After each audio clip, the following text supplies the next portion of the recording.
Reaction है हुन्सेडीकर अभिक्रिया, हुन्सेडीकर reaction. जो अदर फॉर्मेट में भी आ सकती है वो है, क्या होता है जब सिल्वर प्रोपियोनेट पर ब्रोमीन की अभिक्रिया होती है। किताबों में लिखा होता है प्रोपियोनिक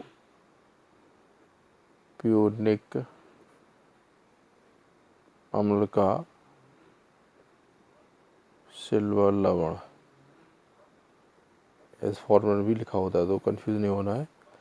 यदि ऐसा भी लिखा है तब यही रिएक्शन है कि क्या होता है जब प्रोपियोनिक अम्ल के सिल्वर लवण पर ब्रोमीन की अभिक्रिया होती है, या सिल्वर प्रोपियोनेट पर ब्रोमीन की अभिक्रिया होती है, या फिर सीधे सीधे नाम से ही आ जाता है हुन्सेडीकर रिएक्शन, हुन्सेडीकर अभिक्रिया। तो आपको इतना पता है कि ब्रोमीन वगैरह तो हैलोजन कंपाउंड ही मिलेंगे, ठीक है। तो पहले तो फॉर्मूला आना चाहिए। तो सिल्वर प्रोपियोनेट मतलब C2H5 C double bond O O Ag, ये हमारा हो गया सिल्वर प्रोपियोनेट। ये आप किताबों में देखें इस टाइप से भी लिखा होगा C2H5COAG, तो कंफ्यूज नहीं होना है। आप बिना बॉन्ड के भी लिख सकते हैं। प्लस रिएक्शन कैसी करनी है, ब्रोमीन Br2, ये हो गया हमारा ब्रोमीन, जो आप किताबों में इस टाइप से पढ़ते हैं, है ना, Br2। जब इसको एक साथ गर्म करेंगे, हीट कर देते हैं, गर्म का साइन, तो देखिए इसका जो ब्रोमीन का जो एक Br परमाणु है वो Ag के साथ निकलेगा, क्या बन गया Ag Br। इधर क्या बचा आपका CO2, ये निकल जाएगा। इधर बचा आपका C2H5 और ये बचा आपका Br, तो ये चला जाएगा इसके पास, ठीक है। तो क्या बना देखिए, सबसे पहले C2H5Br,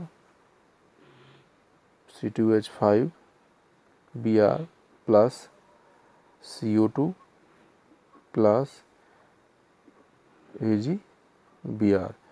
C2H5Br मतलब एथिल ब्रोमाइड, या सी का दूसरा नाम क्या है, ब्रोमो एथेन। ये क्या आपका कार्बन डाइऑक्साइड, और ये सिल्वर ब्रोमाइड, ठीक है। तो ये ध्यान रखना है कि जो हुन्सडी का रिएक्शन है, अच्छा ये ध्यान रखना, ये हुन्सडी का रिएक्शन उनके भी काम आनी है जिनका भी केमिस्ट्री का पेपर हुआ नहीं है, और वो भी अपने से रिवीजन कर सकते हैं। तो हुन्सडी का रिएक्शन में सिल्वर प्रोपियोनेट या आपका जो प्रोपियोनिक अम्ल का सिल्वर लवण है उस पर वो ब्रोमीन का रिएक्शन करते हैं या ब्रोमीन के साथ गर्म करते हैं, तो आपको एथिल ब्रोमाइड या ब्रोमोइथेन जिसको बोलते हैं मिलता है।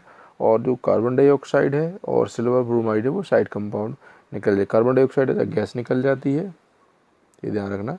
और ये आपका अवक्षेप के फॉर्म में मिल जाता है, ये गैस के फॉर्म में निकल जाएगा। ये आपने देखा होगा इस टाइप से, अगर आप कभी ग्लास कांच के गिलास में पानी वगैरह भर के रखना, तो यदि कोई गंदगी होती है तो वो इधर बॉटम में आ जाती है, इसको बोलते हैं अवक्षेप। क्या बोलते हैं, अवक्षेप, ठीक है। और ये लिक्विड के फॉर्म में भरा रह जाएगा, वो आपका हो जाएगा एथिल ब्रोमाइड।